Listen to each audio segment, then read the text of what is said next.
Assalamualaikum warahmatullahi wabarakatuh. Halo Seekers, selamat datang di podcastnya Universitas Al-Azhar Indonesia, yaitu Nongol, Nongkrong Online. Nah, pasti Seekers sudah pada tahu ya, kalau di Nongol ini kita akan membahas seputar dunia perkuliahan maupun pengembangan diri untuk para Seekers. Nah, kali ini bersama aku Zahra Dias, mahasiswi Ilmu Komunikasi 2019. Dan kali ini tentunya kita sudah kehadiran narasumber yang akan banyak membahas seputar organisasi dan juga dunia perkuliahan. Langsung saja nih kita sapa, sudah kedatangan Kak Alif. Halo, Assalamualaikum warahmatullahi wabarakatuh. Waalaikumsalam warahmatullahi wabarakatuh. Apa kabarnya Kak? Alhamdulillah sehat ya Kak Zahraku. Keren sekali, Wahyu punya podcast. Luar biasa. Sekarang. Terima kasih sebelumnya sudah menyempatkan waktunya untuk hadir nih Kak hari ini. Terima kasih juga. Para Seekers juga tentunya. Seekers, keren. Boleh mungkin Kak Alif perkenalkan dulu nih, Kak Alif siapa sih kira-kira gitu. Oke, boleh langsung silakan. Halo semuanya, perkenalkan saya Alif Rivelino, perwakilan dari Fakultas Hukum Al-Azhar angkatan 2018. Sekarang saya menjabat sebagai Wakil Ketua BEM Bidang 2 di BEM Fakultas Hukum Universitas Al-Azhar Indonesia. Oke, luar biasa. Berarti hari ini kita langsung kedatangan oleh wakil dari BEM Fakultas Hukum UAI ya Kak? Alhamdulillah, luar biasa seperti nih. itu. Suatu kehormatan juga nih Kak sudah bisa hadir di sini. Terima kasih kembali. Nah, karena Kakak sekarang menjabat di wakil ya, wakil BEM Universitas, kan itu lumayan tinggi ya Kak jabatannya. Kira-kira apa nih yang kesan-pesan Kakak apa untuk selama menjalani wakil BEM ini Kak? Kesan pesannya mungkin di jabatan saya di periode saya, karena kita ngejalaninnya itu lagi pandemi ya, kita mubes pun online. Kendala terberatnya adalah kangen untuk kerja di lapangan bareng teman-teman gitu, ya, dan pasti. Secara forum diskusi, secara musyawarah juga ya kita tahu kalau BEM atau mungkin di Ilkom ada KMF, di fakultas ada KMF.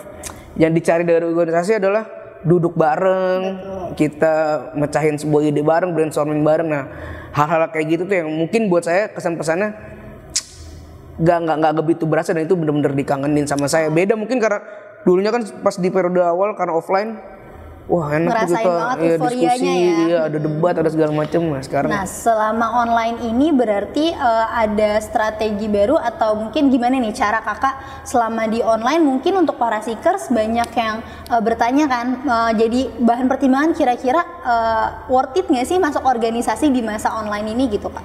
Masuk organisasi di masa online worth it atau enggaknya menurut saya, ini gua apa saya nih? Saya boleh, kita ngomong juga gak apa-apa banget. Kalau saya kayaknya terlalu serius banget ya kan. Boleh. Lagi udah ada sponsor kan, kopi kenangan keren banget emang Al-Azhar.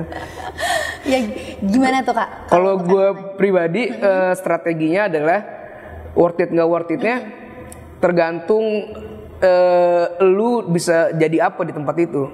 Kadang kan ya gue pengen masuk organisasi bang, tapi cuman biar apa? Iya biar gue dikenal sama alumni, cuma buat biar gue ya di sini gue di Almet gue ada emblem organisasi. Pas ditanya lu bisa ngasih apa ke organisasi, ya kan gue masuk organisasi buat belajar.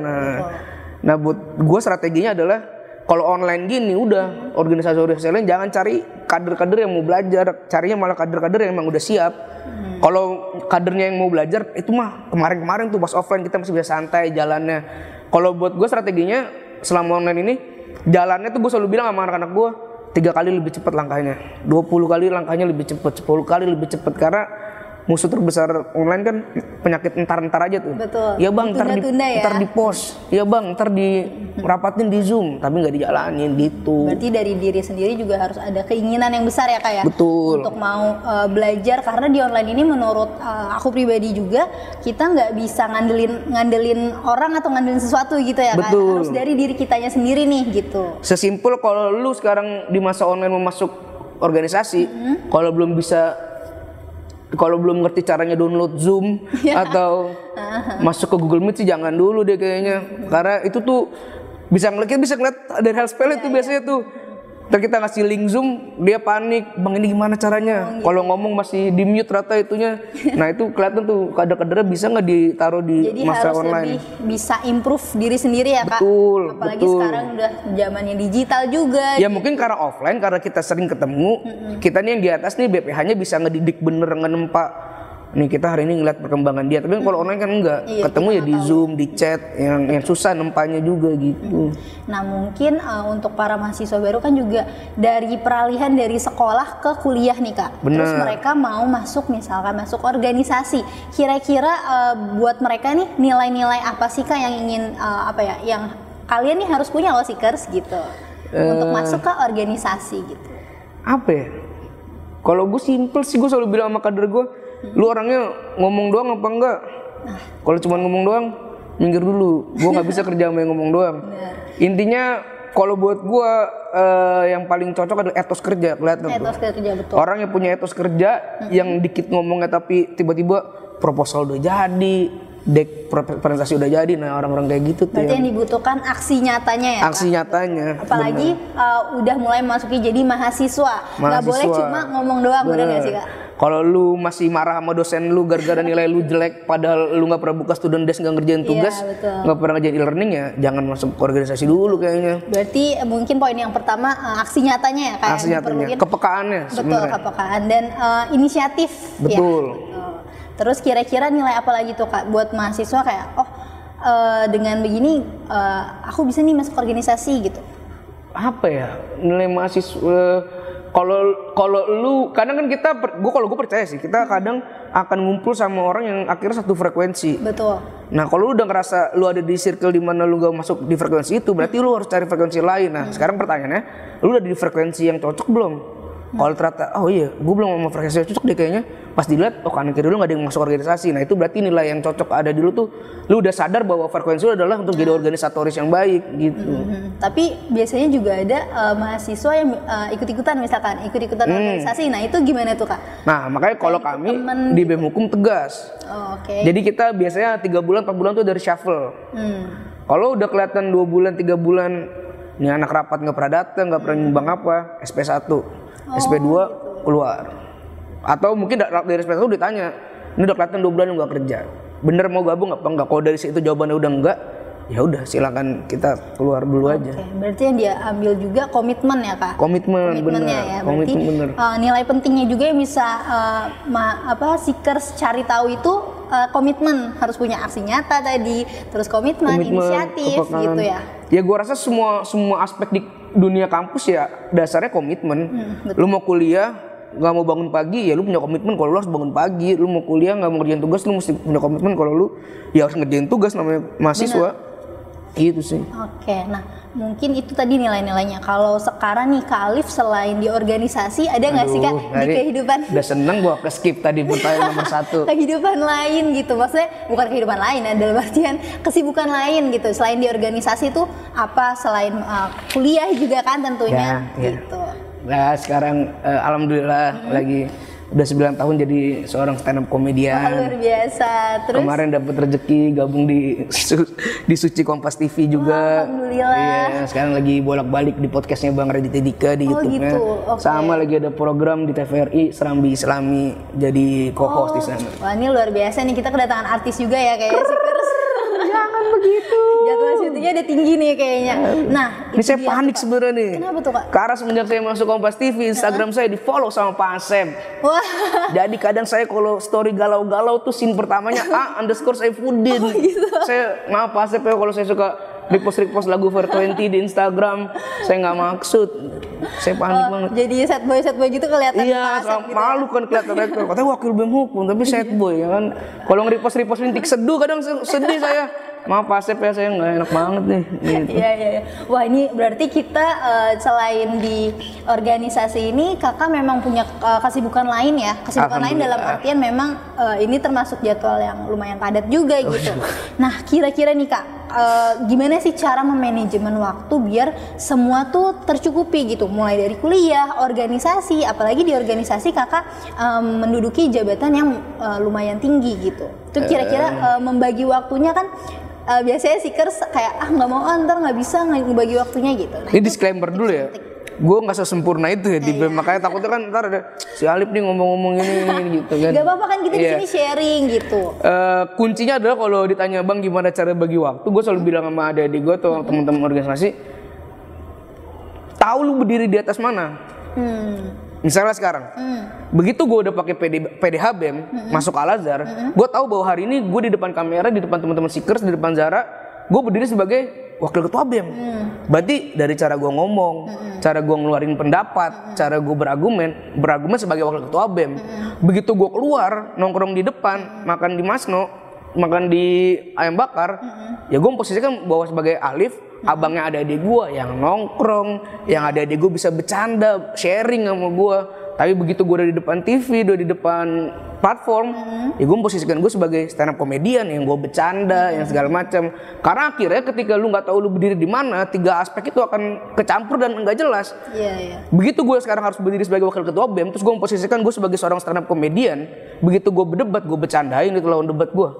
Atau gue misalnya memposisikan diri gue sebagai wakil ketua BEM. Padahal gue harusnya di situ gue cuma jadi abang adik gue. Begitu adik gue pengen cerita, bercanda gini-gini, terus gue nya kayak, lo mau senior lu bercandanya kayak gini, nggak akan ketemu jadinya. Nah, lo harus pinter-pinter berdiri di mana, karena gue yakin juga pemimpin yang baik adalah pemimpin yang tahu gimana cara dia jadi hologram, ya kan?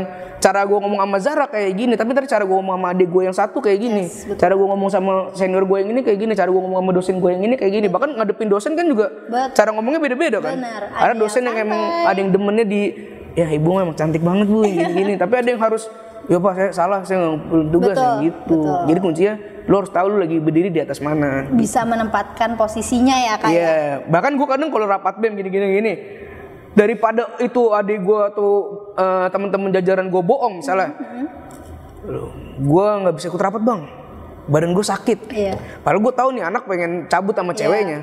Ya udah lo tinggal jujur sama gue, lo udah janji sama cewek lu. Ya udah, gue akan lebih seneng kayak gitu karena oke, dia tahu dia lagi posisiin dirinya sebagai sosok lain di luar organisasi. Kalau halnya nggak lagi krusial, lu bayangin kalau lagi musyawarah besar, itu anak izin tiba-tiba, bang, gue mau jalan sama cewek gue, tapi lagi musyawarah besar, nah, kan berarti lu nggak tahu lu lagi berdiri di atas mana. Makanya penting banget tahu injekan lu tuh lagi di mana sekarang. Karena itu akan mempengaruhi satu dan lainnya ya, termasuk waktu itu ya berarti. Betul. Karena orang yang nggak bisa nempatin dirinya di mana itu adalah orang yang pasti hidupnya kalau nggak dikejar waktu, dikejar sama target. Jadinya apapun yang dilakuin gerasak gerusuk, nggak tenang. Jadinya kecampur. Nah, bener. Apalagi kita lihat di sini posisi Kak Alif ini bisa dibilang 2 hal yang bertolak belakang ya, sebagai stand up comedian dan wakil BEM Fakultas Hukum gitu. Tapi saya tidak pernah marah-marah kan adik-adik. Saya baik, tidak pernah bentak-bentak. Oh gitu. Berarti itu juga bisa diterapkan juga ya Kak, maksudnya hal-hal positif di luar kesibukan dari organisasi itu bisa dibawa juga untuk organisasi gitu ya. Nah justru itu sekarang yang seharusnya dicari sama teman-teman yang lagi menduduki jabatan di organisasi. Anak-anak yang punya potensi di luar organisasi. Makanya gue selalu bilang, kenapa orang ada di jabatan Kominfo misalnya, yang urusannya sama Instagram, tapi dia nggak ngerti caranya ngedit foto, ya ngapain? Ngapain lu ada orang di jabatannya misalnya olahraga, tapi lu nggak pernah menang lomba futsal, atau bahkan ikut main futsal aja lu nggak pernah, ya ngapain? Nah, hal-hal di luar organisasi itu yang mempengaruhi lu akan diposisikan di mana di organisasi. Nah kadang orang kan cuma perkara, oke dia di interview, dia jago ngomong, Instagramnya followersnya segini, masuklah ke Kominfo. Padahal di luar organisasi kita lihat, ya nggak pernah ada prestasi apa-apa, ngedit video nggak bisa, punya akun Canva aja nggak punya. Nah itu menurut gue hal penting tuh, organisasi dan aspek di luar organisasinya harus berkesinambungan. Sejalan ya? Betul. Gitu. Berarti memang kan kalau di organisasi dan di luar kesibukan itu biasanya suka jadwalnya bentrok tuh Kak. Bentrok. Nah kira-kira dari Kak Alif ada tips and trick atau strategi nih gimana supaya kesibukan di luar kampus atau di luar organisasi sama dunia perkuliahan dan organisasi itu bisa terjalani gitu semuanya? Gue orangnya yang termasuk tertata gue. Oh gitu. Apalagi kalau soal waktu, kayak telat tuh gue bisa yang bete banget orangnya. Karena hidup gue terpatok sama time plan. Oh, gitu. Gue selalu punya time plan misalnya. Kayak gini-gini nih sebenarnya gue, ini kan hari ini kan seharusnya bukan gue yang ada di sini kan. Seharusnya kita punya sahabat teman lagi kecelakaan, tangannya patah. Makanya seharusnya perwakilan Kominfo yang hari ini hadir. Nah biasanya untuk kegiatan seminggu ke depan, gue tuh udah ngejadwal itu dari seminggu sebelumnya. Supaya gue nggak jadi orang yang kemakannya. Ini kan gak enak nih, misalnya gue lagi sama Zara kayak gini, terus tiba-tiba gue harus buru-buru, sorry akhirnya kita nggak total. Gue di depan Seekers juga jadinya nggak ini. Betul. Atau misalnya karena gue ada janji ntar sore sama Zara, pas gue lagi ada kerjaan lain atau kegiatan lain, di sana gue terburu-buru, jadi nggak enak. Nah, buat gue mahasiswa sekarang kunci utamanya ada time plan. Betul. Aplikasi, gue ada salah satu aplikasi yang kerjaan tuh ngingetin bahwa lo harus ngumpulin tugas jam segini. Reminder ya. Reminder itu, nah hal-hal kayak gitu berpatok sama waktu. Kadang mahasiswa terlalu apatis soal itu, ngerasa, ya lah gue udah gede kali, ngapain mesti diingetin, ngapain gitu mesti diatur-atur semuanya. Betul. Padahal, ya orang-orang besar di luar sana pun hidupnya patoknya sama time plan. Betul. Kalau nggak ada kegiatan yang di luar time plan itu pasti orang-orang itu juga nggak mau ngambil. Nah, menurut gue kuncinya di time plan itu sih. Oke, wah ini berarti memang Khalif karena kesibukan di luar organisasi dan kampus juga padat nih, itu berarti berguna banget untuk membuat time plan ya, Seekers ya gitu ya Kak. Tapi time plan itu nggak gue pakai ketika gue sekarang baru-baru. Dari gue SMA pun gue udah menggunakan. Masih sekolah pun juga udah belum. Iya, masih udah gue pakai time plan. Gue hari ini mau eskul misalnya, minggu ini Senin itu jadwal gue futsal, Selasa gue jadwal ini, Rabu oke gue nongkrong, Kamis apa, Jumat waktunya gue sama teman-teman gue main. Betul. Sabtu misalnya kalau waktu itu masih punya pacar sama pacar. Jadi semua hal itu nggak bisa diganggu gugat. Misalnya ada futsal tiba-tiba ngajak di hari Sabtu waktunya gue sama pacar atau waktunya gue harus berorganisasi, ya gue akan sorry gue udah ngatur, gue ini ada gini gitu. Berarti memang biar semuanya tuh terstruktur gitu ya Kak ya. Dan lu lebih bisa ngehargain orang yang buat janji sama lu. Betul. Karena kan kadang gue udah buat janji sama Zahra untuk hari Sabtu, terus tiba-tiba karena gue tidak punya time plan, gue mengiyakan bahwa sebelum ketemu Zahra gue akan ketemu dulu sama lu, nggak apa-apa deh. Terus kira gue paling malas tuh ngechat, Zahra maaf ya gue telat nih soalnya gue tadi ngobrol dulu sama ini gitu. Gue termasuk yang aduh kayak gitu, attitude gitu, males gue. Benar-benar. Berarti itu sejauh ini berarti Kakak udah menerapkan strategi time plan itu udah cukup lama ya Kak, sampai Kakak sekarang bisa menjadi seorang wakil BEM FHUAI dan stand up comedian juga gitu, dan seorang mahasiswa juga gitu. Berarti itu luar biasa ya Seekers, kita bisa dapat insight nih kalau misalkan penting banget untuk menstruktur atau membuat jadwal waktu kegiatan gitu ya kan? Betul gitu. Karena itu akan mempengaruhi menurut aku juga kalau untuk kayak gitu bisa lebih tahu nih mana yang diprioritaskan, dan biasanya mahasiswa atau remaja gitu suka lupa ya buat janji, oh iya emang iya-iyakan aja tapi ternyata punya jadwal ini jadwal itu gitu. Termasuk sama teman-teman di BEM Hukum, gue juga selalu time plan. Kominfo misalnya. Kominfo itu selalu gue suruh buat time plan untuk 1 bulan ke depan. Misalnya sekarang kita bulan Februari. 10 hari sebelum masuk ke Maret, time plan itu udah mesti ada. Gitu. Jadi pas 10 hari menuju ke Maret, tugas mereka adalah tinggal ngisi time plan yang mereka buat. Pas Maretnya udah tinggal ngepost. Iya benar. Karena orang gak punya time plan pasti dia akan, oke, Maret kalian mau buat apa nih Kominfo? Ntar Bang, Maret kita akan ngepost kuis.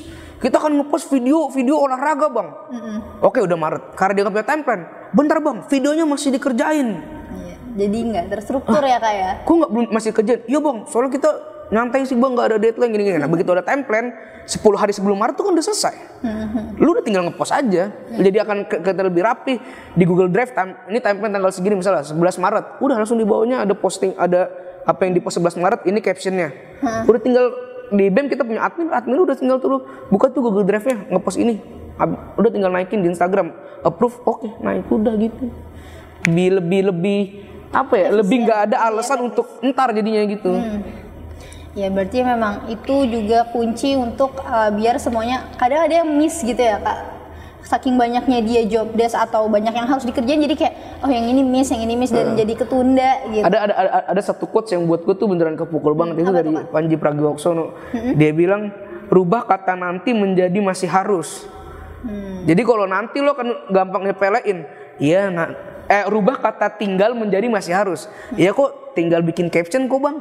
Iya kok tinggal ngedit di Canva kok Bang. Tapi kalau lo kalimatnya, iya Bang, gue masih harus caption lagi, gue masih harus ngedit di Canva lagi. Nah kan akhirnya lu ada pressure untuk cepat nyelesain itu gitu. Kalau tinggal kan, iya Bang, ntar tinggal ini, ya udah nggak akan lu kerjain. Tapi kalau kalimatnya lu rubah jadi, iya Bang, masih harus caption, masih harus revisi, masih harus approve, lu akan ketagi terus sama diri lu sendiri. Oh ya gue masih harus ini lagi, masih harus ini gitu. Jadi rubah kata tinggal jadi masih harus. Kata tinggal menjadi masih kata harus. masih harus. Iya. Nah tuh itu kunci juga tuh Seekers. Jadi Seekers juga bisa mengaplikasikan langsung ya kayak. Betul. Sama juga dengan tugas kuliah misalkan itu penting banget, apalagi kalau tugas-tugas dari dosen udah ntar aja tinggal ini. Iya pasti Seekers banyak banget yang ngerasain.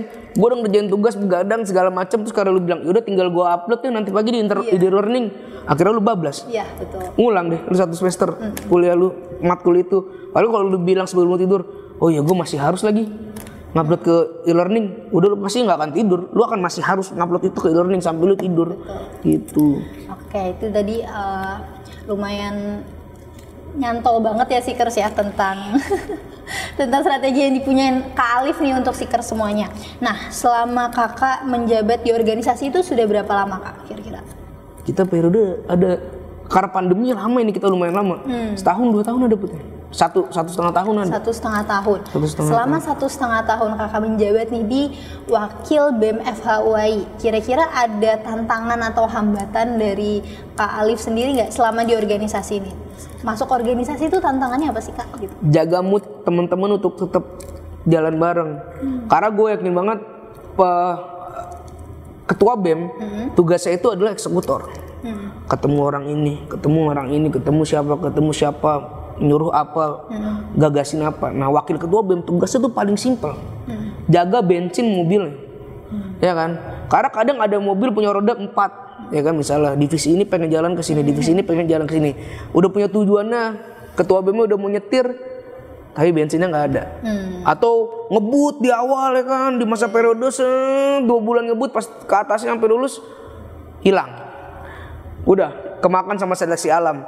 Nah, gue tantangan terberat adalah jaga bensin teman-teman untuk terus berprogres, berkembang, tetap jalan walaupun ya kita tahu akan banyak program online, tapi jaga bensin itu yang menurut gue tantangan terberat sekarang sih. Supaya tetap gas terus ya kayak tetap jalan terus. Kapan lu harus ngegas cepet, kapan lu harus ngegas lambat, kapan kita harus lari cepet, kapan harus santai aja jogging. Bener. Nah, itu tugas wakil ketua BEM tuh jaga roda pola kerjanya tuh di gitu sih, di gue tantangan terberatnya sih.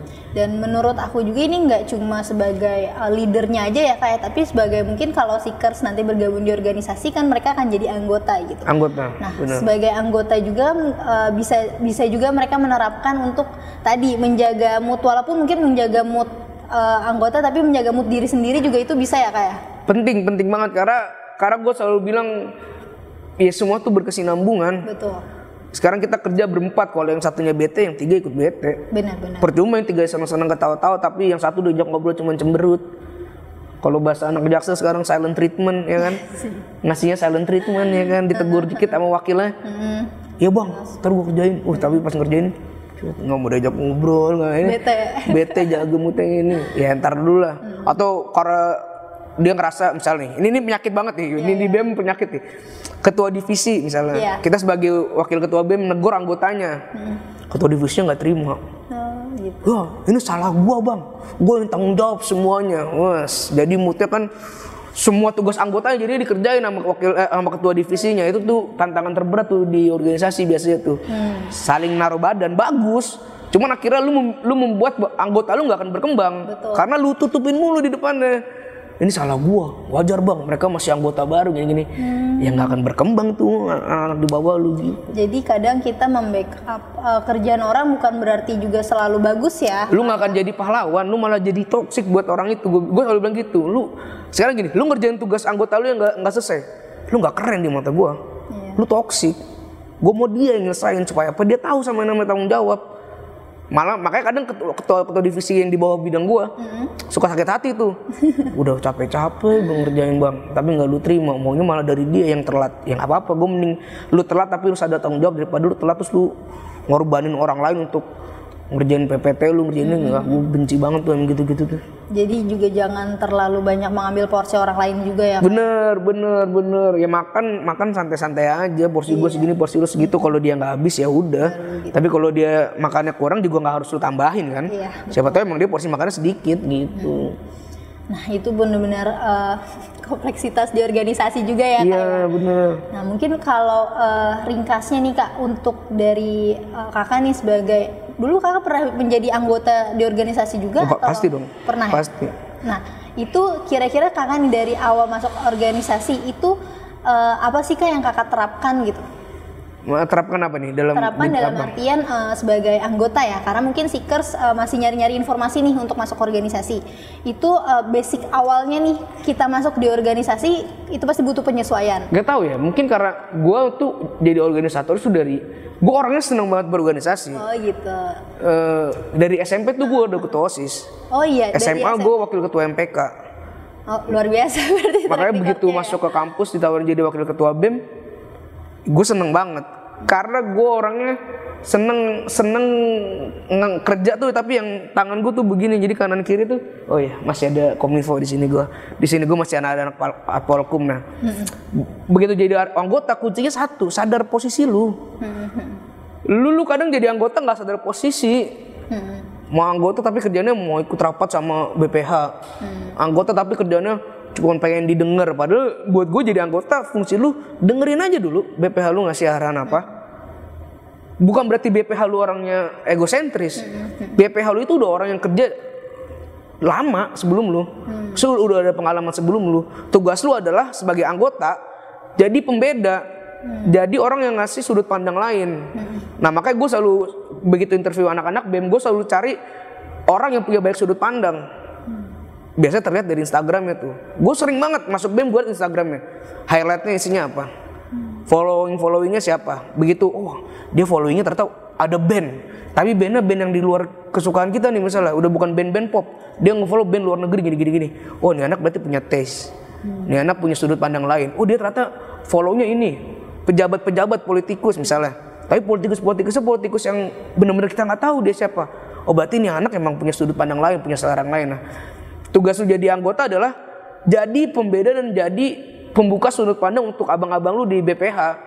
Karena kan kadang ya ini juga penyakit organisasi, kadang yang senior ngerasa tahu apa sih gini-gini. Nah kalau gue justru senengnya adalah gue tarik adik-adik gue, makanya gue terus terang orang yang lebih sering nongkrong sama adik-adik gue ketimbang angkatan sendiri. Karena gue seneng tukar pikiran sama orang yang punya sudut pandang baru, dan gue seneng ngasih sudut pandang gue ke adik-adik gue. Gue sekarang nggak tahu nih di mata adik-adik gue kampus tuh sudut pandangnya kayak gimana, dosen ini sudut pandangnya kayak gimana. Makanya gue kadang sering banget nanya, mungkin tadi sebelum syuting lu denger sendiri, kok bisa sih Pak ini dapat nilai segini? Oh ya bang, dia gini bang sekarang gini. Oh jadi gue tahu sudut pandang baru, oh ya kayak gini. Apalagi zaman tuh sekarang terus berkembang banget ya kan.